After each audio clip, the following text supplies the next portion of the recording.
What's going on, guys? Sumner Healey from landinvestor.co, joined from one of my good friends in the land business, the guy with the best background in the whole entire land business, Jesse from Pebble. How's it going, my friend? Good, Sumner. Thanks for having me on. It's been a while, and I'm really excited to be here and chatting with you and your community. Yes. We got a few things to unpack before we get into the nitty gritty. I just want to say we've reversed the hot seats. A few months ago, I was on Jesse's YouTube channel. We've swapped it around. We're going to be talking a bit about land, but we're really going to zoom out and talk about building a business, right? The Yeah. systems, the infrastructure. One of the cool things that Jesse and I have been working on for the last few months is creating, I guess you could call it like a Leah Pebble variant, right? One of the Yep. issues that I see with most CRMs out there, one, you guys are the only land specific CRM. Now, at the core, a lot of CRMs do similar things, right? There's just a few key things you need to check off. The trouble that we found with other CRMs is that there is no way for us to copy and paste all of our systems, our templates, our documents, our stages, all of that Yeah. into a student CRM. Yeah. That's a real rub. Like we were having folks that were spending weeks trying to set up follow-up boss. Yeah. She was like, hey, we can actually solve that for you guys. So launching at the end of this month, we are spinning out all of our systems within Pebble that someone will be able to copy and paste immediately. So super excited, man. Super excited. Yeah, and what's really cool about that as we continue to develop, Pebble here, and myself, my co-founder Kevin, we continue every month to share what's launching, what's new, and we'll continue to update Sumner on that.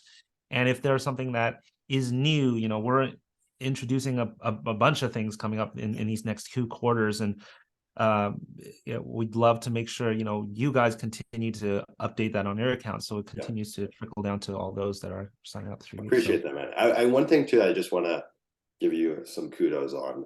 I think you guys are the only CRM company that I've seen that has such a strong community. Like you guys have nailed the community side of things.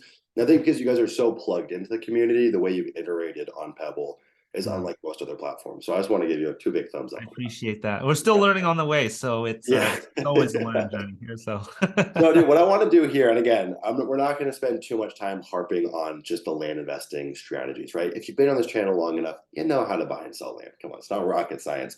But what we're going to unpack here is building a land business. But before we do that, talk to us, how the heck did you get involved in the weird world of flipping land? What was your origin story there?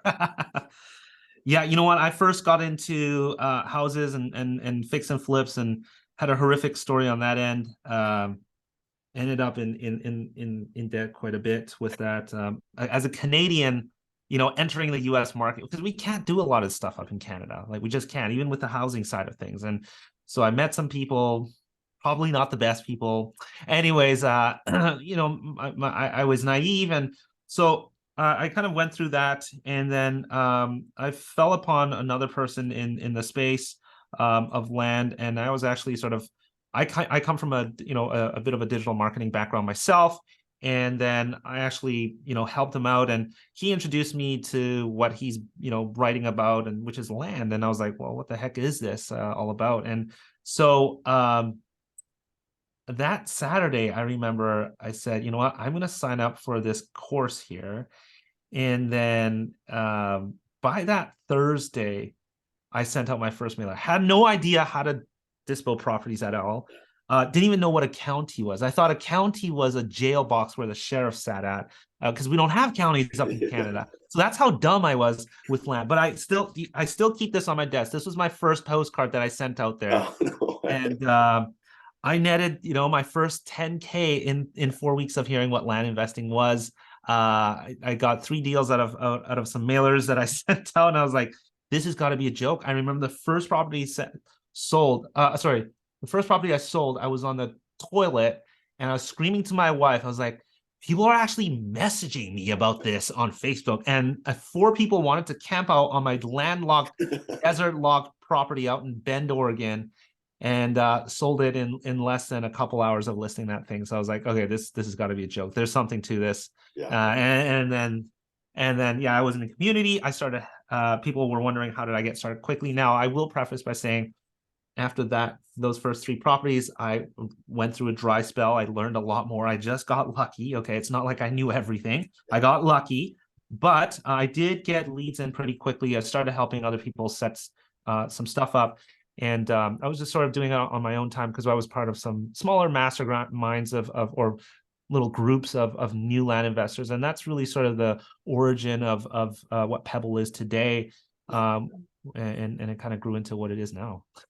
Dude, funny. We got a lot of parallels. Well, actually, maybe most land investors do, just in terms of the fact that you can come into this business with so much ignorance and still make Yes. money. There's few industries, especially in real estate, where that's possible. Like it's rare that you're ignorant and you pull off a fix and flip, unless the market's just like going Right. hockey stick, Right. right? Right.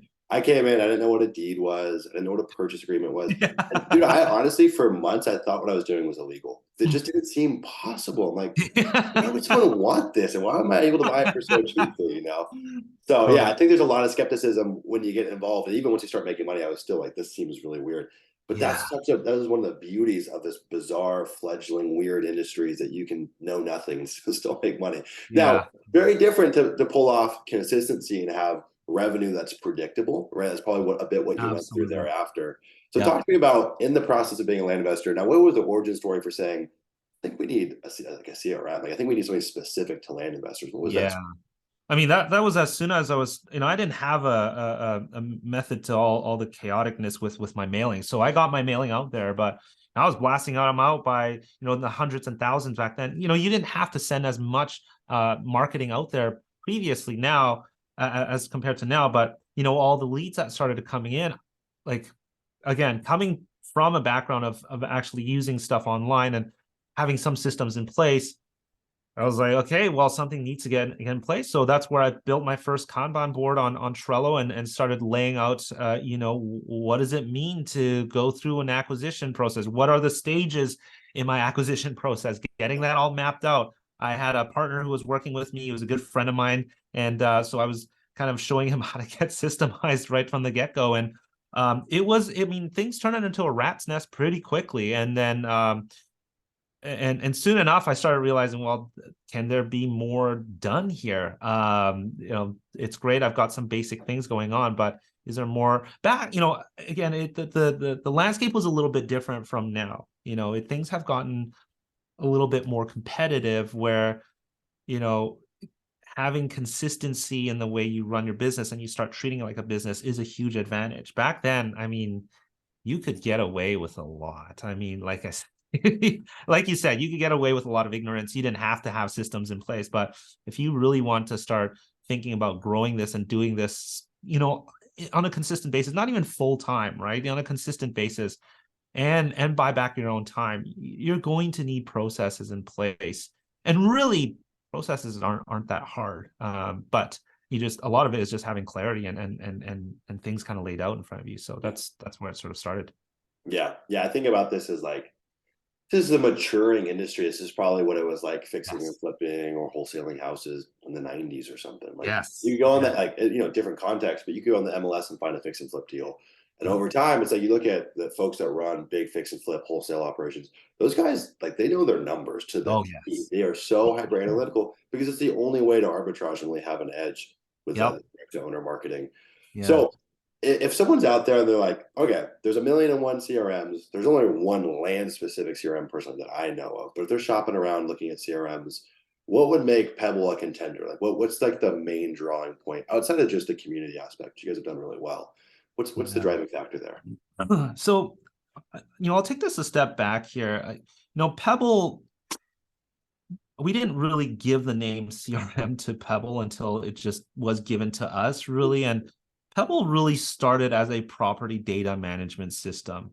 It didn't, when in its early stages, it really was managing your property records, handling some marketing with that, generating documents. And I mean, I can't even really remember what we did, and this was about still less than 3 years ago. And Pebble has gone through so many iterations and even just on the design aspect of things. But so when we look at what Pebble is and how Pebble differs from your traditional CRMs really revolve around your contacts or leads, where Pebble revolves around the property record.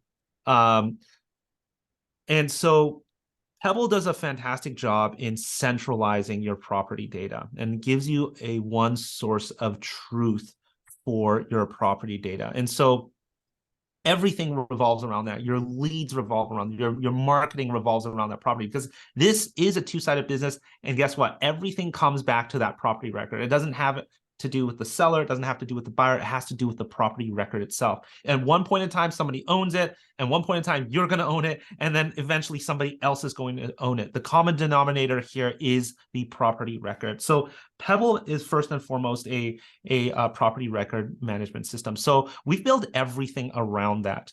This allows you to string your processes easily. You know, everything from doing your direct marketing with mailing. If you want to use our mail service, you don't have to leads. When leads are coming in, well, guess what? They are paired up against the property that they are either looking to buy or sell from you. What we see is when we can centralize the property data, you're able to do you're able to cover a lot more of your business. Whereas again, a CRM is typically going to just cover the leads that are coming in and out. And sure, of course, you're going to have the property record in there. Now, when we can do that, now you have a single source of truth for that property data. You don't have duplicates of that information about that property. Once you get your list, you know, and bring it in, you're going to be able to never have to deal with that, you know, spreadsheet. It all lives inside of one centralized place. That in turn allows you to have data consistency.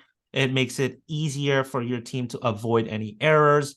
It improves sort of collaboration and speeds things up in terms of collaboration because everybody knows where everything is.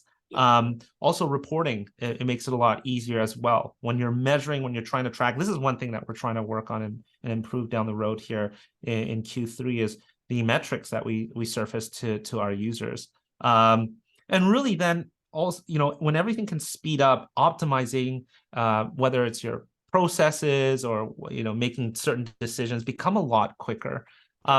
This isn't really realized until you know, you're really into a system and you're sort of running things full speed. But having that foundation, you know, kind of going through a process of centralizing your data is hugely important as sort of a foundation to, you know, eventually scale up the business. So that's where I think Pebble really excels.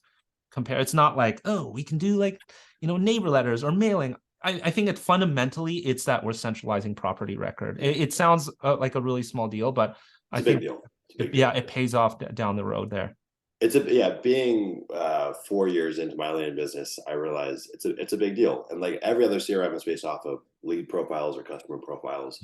And so we've had this huge issue of everything being, like you said, super fragmented. And when it comes to building out like KPI dashboards or reporting, we can get it easily for our team's metrics, like their activity metrics. But if I want to see, you know, average number of mailers per deal or gross profit per letter, there's a lot of math going on in the background from like 12 different spreadsheets to pull this together.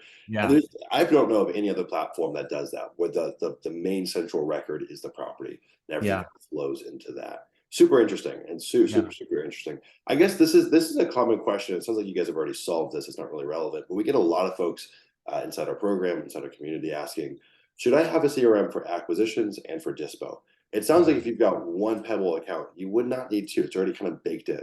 Yeah. So that again, that's what makes Pebble so flexible is, again, it comes back to the property record. We recognize that it's going to pass through several hands of the bit, you know, throughout the deal cycle, right? So it's going to go through an acquisition and the dispositions phase. So you don't need that. Now, the way that we structured it in the system, it's kind of like we've built an area for your acquisition, an area for your disposition, but everything is still recorded on the centralized property record. So when you're getting leads, we have what we call a unified inbox where all your communication comes in. We streamline all the communication there. That then flows into your deal board, which is an opportunity. Really, it's a lead that you want to work, and you're going to move them through the different stages. That will happen on the acquisition side of things. That can happen on the disposition side of things. And you can actually get more granular and chunk things out if you got different acquisition managers, or maybe you want to track things like when you're getting things prepared for marketing. That doesn't belong part of your acquisition. It doesn't belong part of disposition because you're not selling it yet. It's sort of in this lull. You're still maybe going through some due diligence, maybe going through title, whatever it is. Now, but you want to start on that marketing side of things. Well, cool. You can have a process. Again, it comes back to that property record where you can start the process of getting your drone videos and images and get those processes in place. Yeah. So again, everything sort of centralizes back to that property rec. So there's no need to have like two separate accounts when it comes to something like Pebble. It is. I mean, this is why Pebble was literally built for land. There's no other use for this system other than land. So we're all in for land, and as things continue to change, we'll obviously continue to kind of move along with the way things are going with land. Yeah. It's so interesting, man. So interesting. It's so interesting being in a market where you are the only player. You know what I mean? Like that must be interesting from a business owner perspective. Yeah, Us I land mean, investors, there's a lot of other folks land investing. I've never yeah. really ran a business where I was literally the only one. So talk to me, and this is really for my own fascination. There's probably like two people in the audience that would get excited by this question too. But how the heck did you build this? Do you have coding background, and how did you get your first few set of customers? Yeah, you know what, when we first started, we started as a website agency for real estate investors, not just for land. I came from land, but I knew a little bit about housing, and I had a bunch of friends in the housing world. And so I started up an agency for building websites, and I saw that as a key part of like actually scaling things up and starting to systemize things at least. You can, I mean, that's really where I got my first few deals was through the website. So it's not the only way you can get leads, but that's how we started. And then I actually ran into Kevin, who's my co-founder now. He's my technical co-founder. I'm the non-technical co-founder. I'm the design guy. You can see my little Toy Story stuff here. That's where I come from. I come from the design world, actually. And so he had actually built something for himself. And I remember he posted up a video somewhere very nonchalant in a thread, buried in a thread. And I was like, I reached out to him because we were in the same community, and I was like, hey, this is amazing what you've done, and I could totally see the potential of this. And he knew what I was doing, and there was already some overlap with a few things I saw, and it was cool to see that he acknowledged a couple things, and I acknowledged a couple things, and we just hopped on the phone and talked. And after that one call, and I don't suggest this to anybody, after one call partnering with somebody, it's probably not the smartest thing to do. But for some reason, this was at the start of COVID. And yeah, I was like, hey, we should try to build this out. And we got our numbers down and figured out how we could do this. So we went into work mode for the next, he had a sort of very early version of what he had using. And then we came to market with that about 3 months later, a very crude version of what Pebble was at that time. But yeah, we launched at that time, but there was a lot of interesting things, but everything seemed against us at that time. COVID just started. People were like, what the heck is going to happen with land? This was 2020 when we, July 7th, I think we launched Pebble.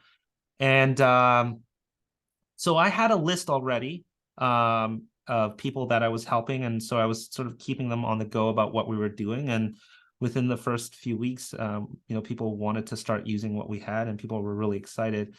It was obviously nowhere near what it is right now. And again, Pebble continues to change. But yeah, we had a few people that came in and gave us a lot of feedback. And from there, we just continue to iterate even to this day. But yeah, that's sort of the origin story. It was really Kevin's little pet project for his own land business. And if you guys don't know who Kevin is, he is a land investor. We're both not super active in land, although we interface with land investors all day, 24 hours a day type of thing. We're just coming in from a different angle now. And what's really changed since then, coming from the land world, is now we're in the software world. Kevin comes from a technical background, but he was working for a tech company. I come from a marketing background, and coming to run this company, it is a totally different beast, because the conversations that we see happen in the land space becomes it's very familiar, but also very like different in terms of what we have to chat about for our business. So it's an interesting sort of hybrid world where, yes, we're very leaned into land, but also very leaned into software. And That's all we eat, breathe, Yeah. and every day now. I think that's how you become dangerous in a good way though, is you take two totally disparate ideas, worlds, niches, and you Yeah. meld them together. That is how you become like in a class of one-on-one, right? That's how you become in an industry of one-on-one. You can't compete with that when you're taking two totally different worlds and colliding them together. I always love seeing when people do that. I I think think on this a applies personal for level, for yeah. hobbies and for businesses, it's lethal, you know. I think this applies for land investors as well Yeah. because we all sort of start from a foundation. Whoever sort of helps us, like you're helping your community, and everybody starts from their foundation. And at the end of the day, we're all founders. And the beautiful thing about being in our position is we can explore and try things. And I know Sumner, you're huge on that. We talked about that last time, sort of exploring things, experimenting with things. You get to a point where you realize, hey, wait a minute, I have a lot of freedom to try a lot of different things here. And that's the fun part of it. Obviously there are risks that can come with it, but if you can get that out of your mental space and just um, focus on growth and experimenting and how to optimize, I mean, you'll figure it out for sure. Dude, straight out, man. That's one of the only fun parts of being an entrepreneur. I mean, there are many good parts. There's also Yeah, a lot that comes with it, but I love, for me, it's the creative expression. I love it's a absolutely. scientific method. I come up with a hypothesis, you test it, what Yes. happens? To me, it's a very creative process that I enjoy. I see some of the best land investors are people that come in with no preconceived notions. Yep. One of my all-time favorite land investors and favorite Leah members is a guy named Mayor. And Mayor had come from a kind of Silicon Valley VC startup background. He was doing Okay. something in New York City, some kind of like they were like fractionalizing apartments. I don't know, something like that, something along Yeah. those lines. Uh, Came into the land business, knew nothing about nothing, but it made him so dangerous because he just had Yeah. no set expectations of what was possible and what wasn't Yeah. possible. Yeah. Yeah. The first year he did like 30 plus deals and never closed on a single deal, all double closes. And just Work. was like, yeah, dude was working realtors and sneaking, getting them onto the MLS. Like it wasn't illegal what he was doing. It was just a great gray area Yeah. and built a whole business off of that. I see a lot of people that come in and they don't know better and they can almost work in their favor. My last question on building Pebble, and then we'll progress and talk about more land business building stuff. Yeah. Did you know you had lightning in a bottle like pretty quickly, or did it take time to be like, this is gonna work? No. Dude, I mean, I used to run a podcast called I'm Horrible at Business. And I actually really want to start that back You up. And I've should. got like 10 different interviews lined up, and it's all outside of land investing. And so like still I had no idea, and I still don't know if I have an idea. And this I just kind of keep the head down, and there are goals and things that we really want to hit, and it's all about how do we get there? How do we strategize to get there? And the goal of a founder at the end of the day, the sole goal of a founder really is to bet on your decisions and make the decisions. At the end of the day, that's all we should be doing is betting on our decisions and seeing if it pays off and making the right decisions. So I mean, no, I still don't know, and there's so much unforeseeable continually, and I think this is for everybody. As entrepreneurs, we have this sort of twisted thing where we just like to torture ourselves with unknown and pain and challenges and unpredictableness. Yeah. That's like the journey we all enjoy here. I don't know, it's some sort of sadistic kind of thing that we have, but no, and that's the thing that keeps us still trucking along and growing and keeping our heads down and keep growing. No, Yeah. definitely did not know. And I had no idea I would even do this. I thought I would be sticking with land. And I will tell you, it was very difficult in end of 2020. So we launched Pebble. Like we had the REI conversion was prior Pebble, and we rebranded to Pebble. And then end of 2020 up until like especially during COVID, when COVID was locked down, the deals that people were doing and I was hearing, our users, like I kind of fell into a big slump. Like what am I like what I'm seeing that land investors are making, like what am I doing here, like doing this? And I get asked this all the time. If land is so great, why are you doing this? It's actually the other way around. If you're talking about money, it's Yeah. the other way around. I'll tell you. And for me, I just get a sense of fulfillment doing, I can be creative in the way that I want to be creative. But definitely for a long while, I had to have some deep talks with myself, as well as my coaches and whatnot, and pull myself out of there. But yeah, I mean, Yeah, dude. it's not all rainbows, that's for sure. Let me tell you that. It's not. I get. There's two things I want to unpack there. First off, the last point. Anytime you're doing something where you're selling pickaxes to the gold miners, people are always like, "Well, why aren't you gold mining?" And in the case, I obviously still do both in a big fashion in terms of coaching and in terms of the land business. But Yeah. it's like, yeah, if money was the only variable, sure, you're right. But there's other things that are enjoyable, like the creative expression. I'm sorry, but land investing is you're flipping a commodity. Yeah. Like it's not that fun. It really isn't. It is Right. a crazy cash flow business. You Yeah. build up no equity in the business, and Yeah. you're not really doing anything that's like cool Yeah. or beneficial to the world. You're like, yeah, you're equalizing prices. Okay, great. But so I totally relate with that. The second, the previous point about entrepreneurs loving pain, I think you gotta have that in you. And I notice it outside of work. Like I am always, not to be corny, but say I am always seeking some form of pain. I Yeah. think life would be so effing boring without it. And I so know. I can relate. But sometimes I'm like, dude, I should just go and be a barista and like chill out. Like, why am Oh I? my goodness, this is crazy. When we talk about parallels, Yeah. I told my wife, and I told a buddy of mine, and when I was just, I went to Japan. He's also he runs a totally different business, but I said to him, I said, if I could, I would go back being a Starbucks barista. Like Yeah. I have this twisted thing where I think I'm actually going to pick up a shift or two and work as a barista some hours and continue. I I Let don't me know know how what it is. it I might join you, man. I is. think it's funny. I think about being a barista or being a woodworker. I don't know. I know Oh nothing my, about I woodworking. love working with my, there you go. Yeah, Yeah, just working exactly. I totally get you Anyone on that's an online entrepreneur can relate. That's great. I've been thinking about the barista thing though. that.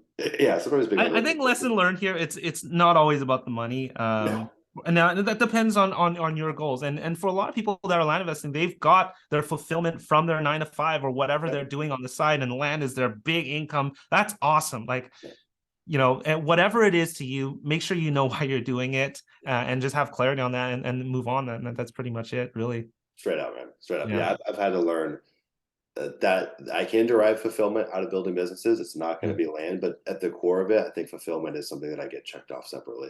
But I Yeah. spent years blindly chasing money because I just had a chip on my shoulder, and I thought Yeah. that that was going to fill up my cup, and Yeah. it doesn't, man. It doesn't. But I want to dig into some CRM stuff. So let's talk about best practices for using any CRM. Like, let's say you're a brand spanking new land investor. What's the playbook? What should they be looking out for? Whether it's figuring out if a CRM is right for them in terms of things it needs to have, or once they sign up for one, like what do they need to be doing there? Yeah. Um, that's a good question. What should you have in a CRM? Use Pebble. No. Well, I think it needs to suit sort of the obviously the model that you're going after, and whatever you're doing, that CRM obviously needs to be a lineup. Um, I don't want to go into a sort of rabbit hole of like features of this kind of feature and this kind of a feature.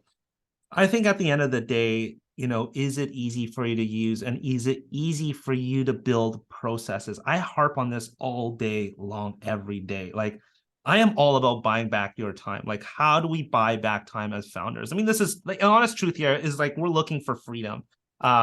It, you know, and so if we end up working all this time, we're back at square one. So it's really, do we have a system that makes it easy for you to build processes and systems? So find a system that allows you to do so, right? So again, when it comes back to land, is it easy for you to throw your information in there, be able to have your team look it up, be able to build out your sort of different processes, your stage, be able to document things. I think those things are much more important than, say, the next cool automation tool. It's really not magic here.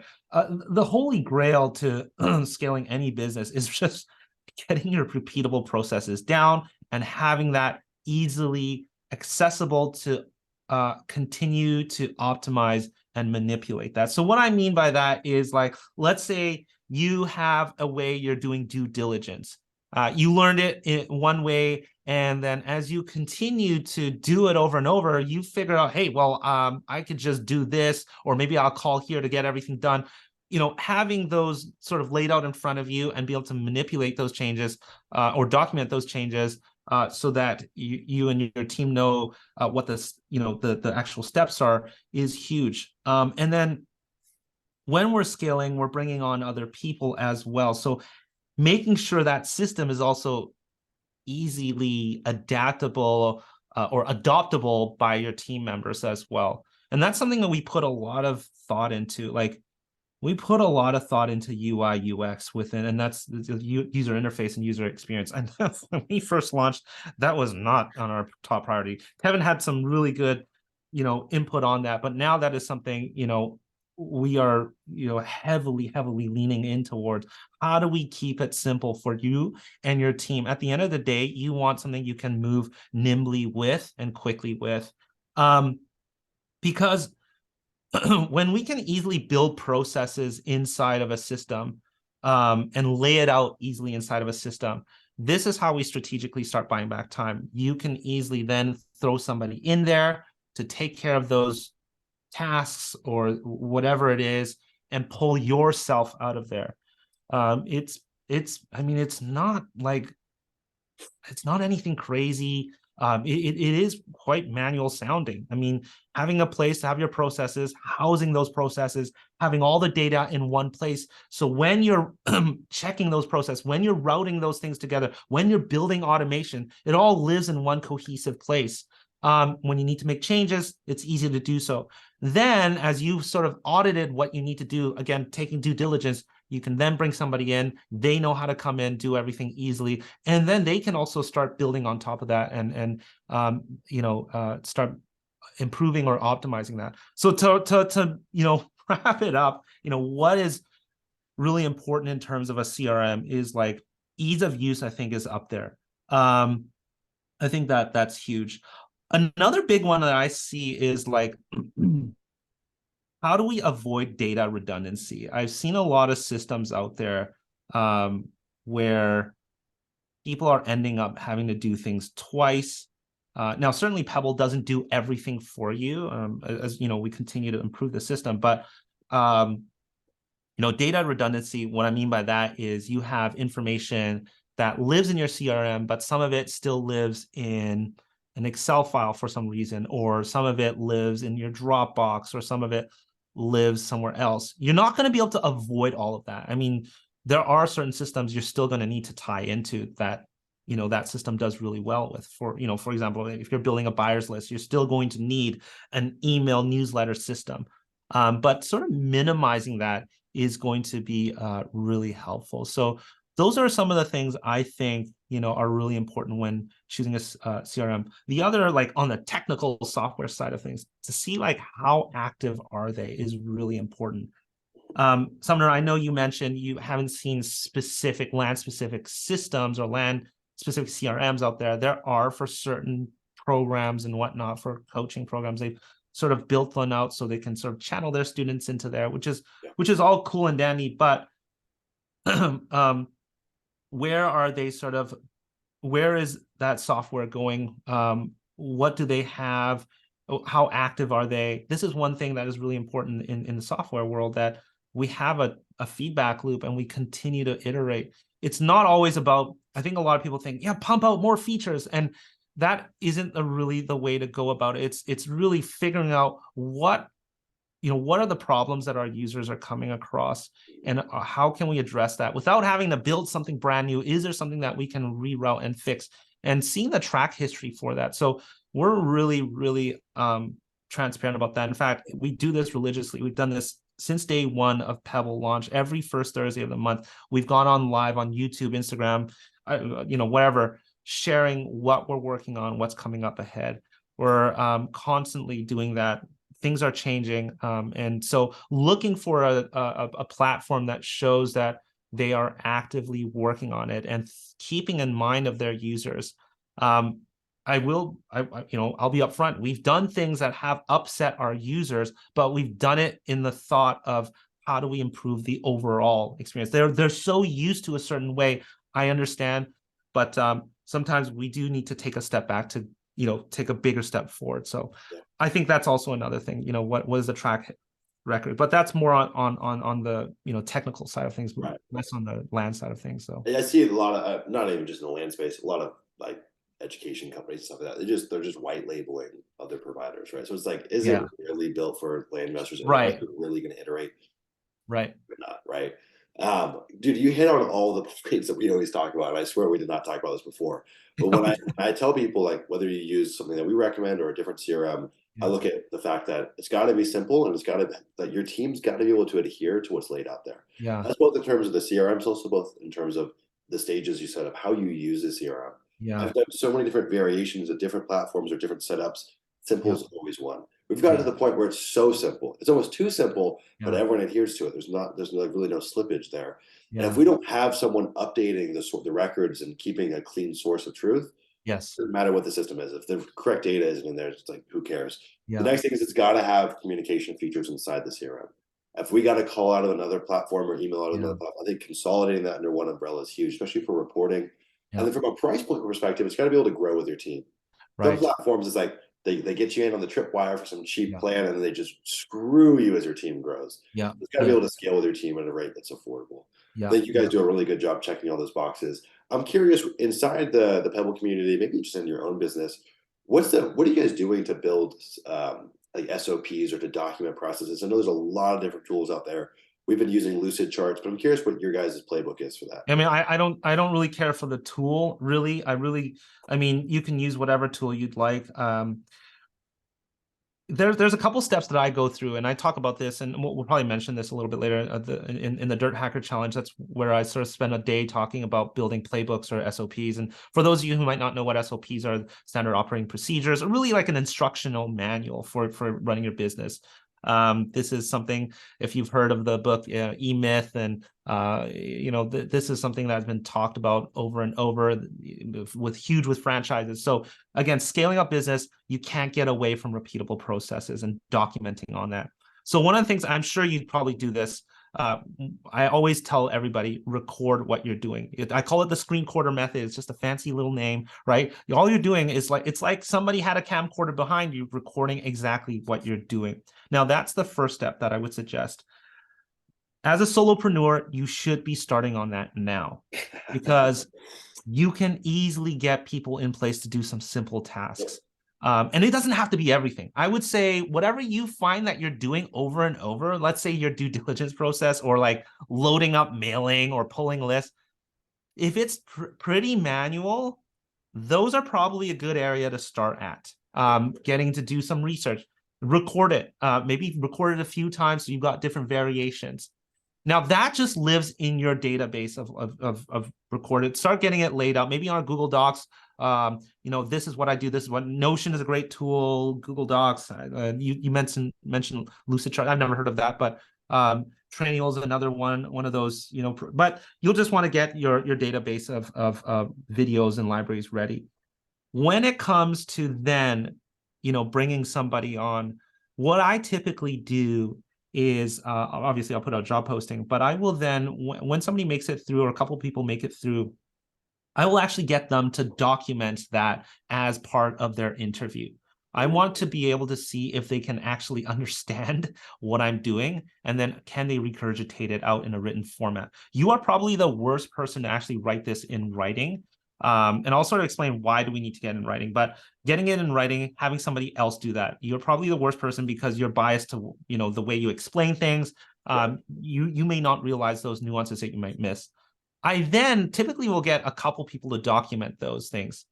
I then will swap it. If you have time to do this, I will get them to try to recreate those steps. Another person to try to recreate whatever that other interviewee had documented, and see who, at the end of the day, could understand instructions and make instructions. I know that person is a good fit, because you should not be spending any time documenting. Now, the reason why we document things in written format is because it is much easier to maintain than video.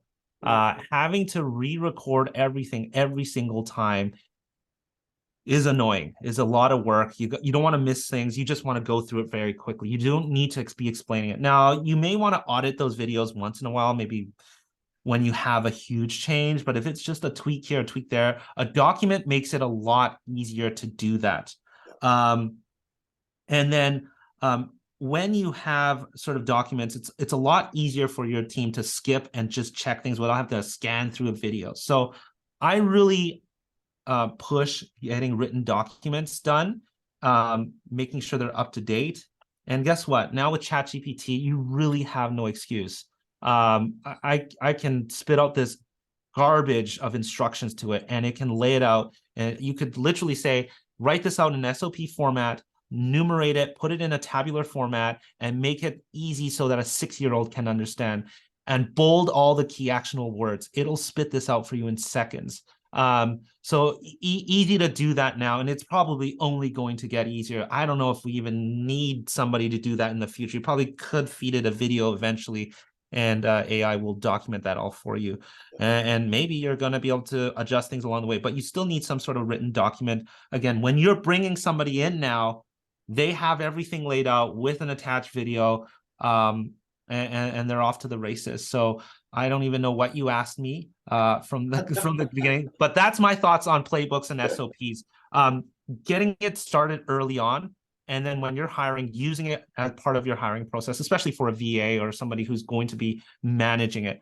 By the way, have one key person to manage it. Not everybody try to get in on it. Have one key person manage most of your SOPs. This is a weird question. You did a good job answering that. This is a weird question for my own curiosity. Where do you store all this stuff? Yeah. So inside of Pebble, all the major task lists can be built out inside of our system. Now, this is on the land side of things. Then we can actually link out to a document. And typically, like for our team internally, we store everything on Notion, which is you can use their free plan. Trainual is another great one if you want to pay for something fancy, but I don't think you need to. Google Docs, another thing. I will just link out to all my document library, and then go from there. We don't have, it's not like we're running like a giant, SaaS with all these different sort of departments. I think something like Notion would be able to manage quite easily. If it needs updating, you can mark it with need updating, you can tag it and certain things like that.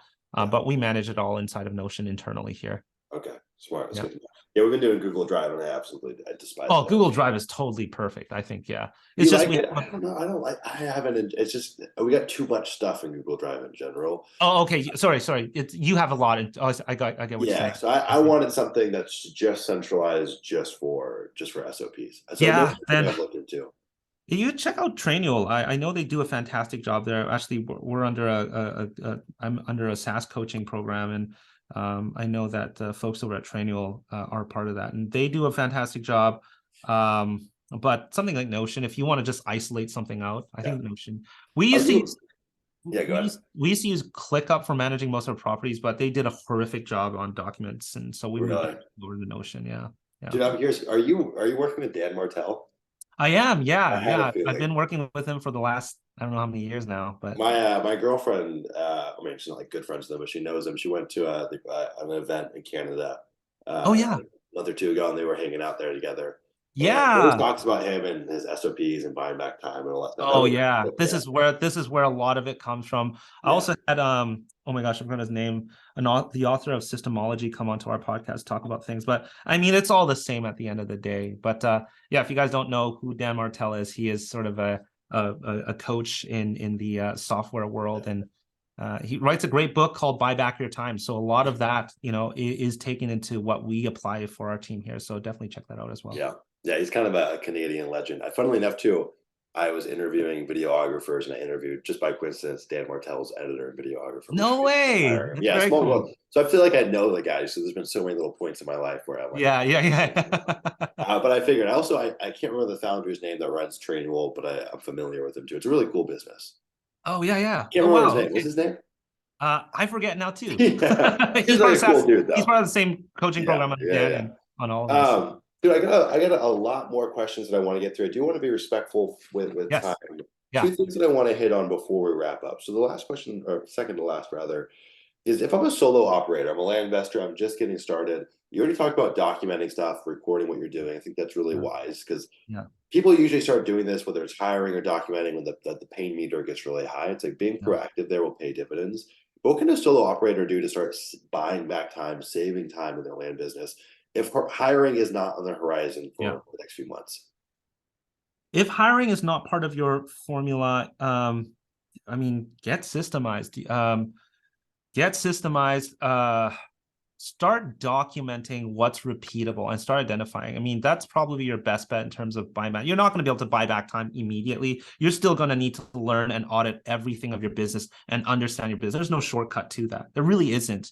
Like, I mean, yeah, again, if you're not hiring anybody, you're not going to buy back any time. But I think you should start thinking about setting up the foundations because land is like, I mean, look at you. It's a laptop business. I mean, like, if you follow Sumner on his Instagram, that's what attracted me to him. I'm not going to lie. I look at his life, I'm like, shit, what am I doing here? This guy, you know, cool body, traveling around the world, doing all these different things. I want to be like this guy. So, I mean, yeah, coming back to that question, I think you really need to start thinking about getting things, building the foundation for systemizing. So that's identifying where the repeatable processes are. Start thinking about where you can sort of eventually introduce somebody, and how do you keep everything organized? You can save a bunch of time by keeping things organized. I don't know if you have a follow-up question to that. A lot of people ask me, does somebody starting out need a CRM? Yes. Uh, It's an emphatic yes. yeah, you Yes. can I imagine mean, I'm going to say yes. yeah, right. And No, he might be a little biased. I'm telling you wholeheartedly, you need a CRM. Now, I always tell folks, look, there's going to be latency with your marketing. Could you shave some cost and wait 30 days before your marketing hits? yeah, Sure. But yeah, I would actually rather you get it sooner rather than later. Get your hands dirty, get familiar yeah, with it. Because when, S hits the F, shit yeah, hits the fan, yeah, you're going to be too busy to start figuring out how to use a CRM. So get it in a place where you can handle it. I yeah. have seen myself and many other land investors who just let leads slip through the cracks because Yeah. there's no way for them to just keep track of all this. There's too many moving Same with parts. my first mailing out there. So Yeah. I'm going to answer this question here, and I'm going to be really honest about Yeah. if you're looking for a full-on CRM, I would say no, because there's just too much to learn and you have no direction. Now, here's my bias side of things. Yeah. That's why we've crafted something like our starter plan. Like, you're gonna save money with mailing alone. And so if that's paying off for your system and you're going to get a head start, we've limited certain things so that you can only think about your acquisition side of things. You only start organizing your property. What else do you need to do? Property data, centralized property data, getting documents together, and mailing. I mean, that's why we've put that together. And with the amount of mailing that you're doing anyways, Pebble tends to pay for itself even on that starter plan. So to me, it's a no-brainer. I mean, at the end of the day, also look at what your hourly worth is at. But if it's a full-on CRM, I would not go down that route. If it's with Pebble, on the starter plan, I think it's an option to have a look at. I'm Yeah. never going to be like, yeah, you should do it. Yeah. I think for certain people, it might not be a good fit. So, Yeah. yeah, I think, yeah, everyone's at a different starting point. But I think yeah, if you are committed to this business and you're sending out yeah, multiple thousands of mailers a month, you got to totally. have something. And what's the starter plan with Pebble as of right now? It's around that 160 mark. Yeah. So It's a no brainer. if you're doing enough mailing and you're buying at least a few hours back, let's just say a month. Let's just say a few, hours a month, maybe 4. What is your hourly worth? You do the math. You doing the saving on the mailing. I think a lot of times just the mailing alone ends up paying for Pebble. A lot of people coming from different systems, from different mail house, they're like, okay, yeah, this doesn't make. Yeah. So that alone does It's a help people. no-brainer. It's a no-brainer. And the thing is too, is like even there's a time-saving component, Yeah, there's the money-making component, right?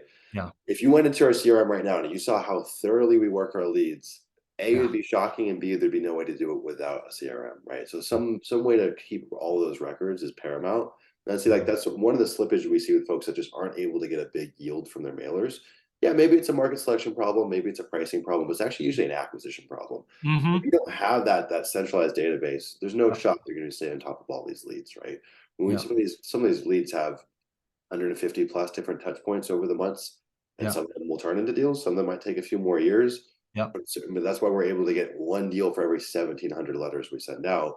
It's not because Yeah. we're masters at data, it's because we work the acquisitions, which you couldn't do without a CRM. I think it's one of the things you mentioned to me before. I mean, you guys lean heavily in conversations and communication with your leads and the Mhm. follow-up side of things. And this is another thing, like, it only takes one deal to lose out on quite a bit. And I think it's worth its weight in gold to be able to follow up, track everything, and have that all in one. It only takes one deal to change everything. Dude, I had an onboarding call for two new members inside the group coaching program. Yeah. And their average gross profit for their deals in the last 8 months, they just started 8 months ago, is $33,000 a deal. I mean, it really only takes one deal, right? That's unbelievable. That's unbelievable. It's We've already done a dozen deals. it's like one deal to pay. Yeah. Listen, we're so spoiled in land. I always Oh, say it's that we're ridiculous. so We're spoiled. We can jaded. get away with so much. And now we're starting to see, okay, there are things that we need in place and whatnot. But yeah, we are quite spoiled in I terms can't of think of any other business where you can get away with such slop on your marketing, slop operationally. Like really, like there's people that are making hundreds of thousands with actually no CRM. They Yeah. know nothing about Yeah. marketing. I Yeah. went to a conference. I met two guys that own an e-commerce store. They Yeah. sell online. They sell in Walmart. Yeah. They do nothing about land, but they had a war chest of capital, and they were sending out 50,000 offers a month. Knew nothing about how to price them. Was sending out to any state they're sending it to, apartment buildings, mobile home parks, land, everything, and Yeah. they were making a couple $100,000 a month. It's like, yeah, dude, you can throw dumb money and actually still make money in this business. It's very weird. But things are changing. You need to Things be a are little more changing. Yeah. proficient. Let's talk about what's on that t-shirt right there. I want to cap off here with what the Dirt Hacker Challenge is and how other folks can get involved. Yeah. So I am not that guy to talk about pricing, strategy, picking counties, and all that kind of good stuff. I leave it to people like Sumner who know a lot more and are actually in the field doing it actively. Where I do get very involved is how to grease the wheels for running a land business. That's all I care about. Can we actually scale and buy back time with your land business? That's really, again, where I focus heavily on. So the Dirt Hacker Challenge, it's a 5-day thing that I run. It's a once a month, and it's an hour and a half every day. We're actually in the middle of it right now. We've got our biggest class this time, and we just started earlier this year. But I work with you across 5 days, getting to know the mechanics of Pebble, obviously, but not only that, but getting clarity on how to chunkify, how to processify your business model. I don't tell you to run your business this way and you have to send this kind of marketing and follow up with this. I don't care. Whatever your process is, and I embrace all processes. I realize everybody runs things differently, and they should. But how to take that, get it into a process, how to apply that in Pebble so you're fully optimized in that system. And then including things like building your playbooks, how to do the screen quarter method, how to interview, I even go through, like, I'm not a fan of Zapier. I don't even like people using Zapier, but I go through manually showing, the kind of different things you can do with Zapier. I agree, it can do some pretty amazing things, but I always say don't automate unless you know what you need to automate. But we do go through things like that. A lot of mechanical, a lot of you getting clarity on what you do. You come out of that after 5 days, really knowing how to continue to optimize on your business. That's the end goal here. You certainly will have optimized on a lot of what you're currently doing, but it's not going to stop there. Things are going to continue to change. So now you have that knowledge to teach yourself and continue to grow your business. And that's really what happens across 5 days. We go over your business. We also touch on other people's business. We get them to go through things about their business. You learn a lot. There's a lot to be caught in those sessions as well. There's homework, there's implementation time as well. So it's a really cool 5 days. A lot of people meet other people from different programs, and a lot of knowledge is sort of exchanged through that session. But I help you basically get systemized, and then allow you to continue to systemize on your own afterwards. It's beautiful, man. Super cool. Super, super cool. We'll put the link down below for folks. And for all Leah members too, Jesse's going to come and speak to the group. We're going to dive a little bit deeper in some of the system side of things that we're talking about here. Yeah. But if any of you, whether you're in the Leah program or not, want to take it a step further, Dirt Hacker is a great place to get started. If folks want to connect with you, how do they find you? If you have to pebble.rei.com, I've got this annoying little widget that I'm like talking and hit it and literally send me a voicemail. Yes, it does go to my team, but it does trickle down to me if it's something very direct, like I don't know what you would say to me. But anyways, you could record a video. I mean, that's probably the easiest way, or email me, hello@pebble.com, address it to Jesse. It'll come to me. Dirt Hacker Challenge. I run training sessions myself along with my team members. I'm slowly peeling myself away from that, but that's probably not where you're going to reach out to me initially. You can head over to our site, pebble.com. You can book a call with me if you're interested to learn a little bit more, see if this is a good fit for yourself. I've got a lot of things going on with you, Sumner, so you'll probably be able to catch me in some of the things, and there's some things that we're collaborating on in terms of with the Leah community as well. So I'm super excited about that. Yeah. Dude, just out of curiosity, was this a Russell Brunson inspired Dirt Hacker? Yeah, totally. So the challenge itself, I didn't know it was modeled under the whole ClickFunnels thing. Obviously, they've just mainstreamed that like crazy. Yeah. I actually had a friend who was doing this and was doing really well with the challenge, and so we decided to start it. We had a bunch of different names, and then it just came back to Dirt Hacker, and they have their funnel hacker, and they're It's well branded, man. That domain was still available. I would have bought it. It's a good domain. I love, dude. Dirt Hacker is so good. Well, Jesse, man, I appreciate the time. This has been awesome. We'll put all the links down below if you guys want to connect with Jesse. And for the Leah members, we'll see us all here in the coming weeks. And any parting words for the audience? Hey, listen, I'll leave your audience with a couple, a free thing here. We've got something called the Pebble Pricer. If you guys want to grab that, it's a Chrome extension to do your comps. It's a free little tool. I'll leave that with you guys. Pebble Pricer. I didn't even know that existed. I'll take a look at that after this, actually. That sounds it's great for going on to Zillow and all the other sites to kind of pull comps and sweet, man. All right, Google Chrome Store. I'll check that out after. Everyone go do the same. Thank you, Jesse. Awesome. Appreciate it, man. Thanks so much, Sumner. Talk to you guys soon. Cheers.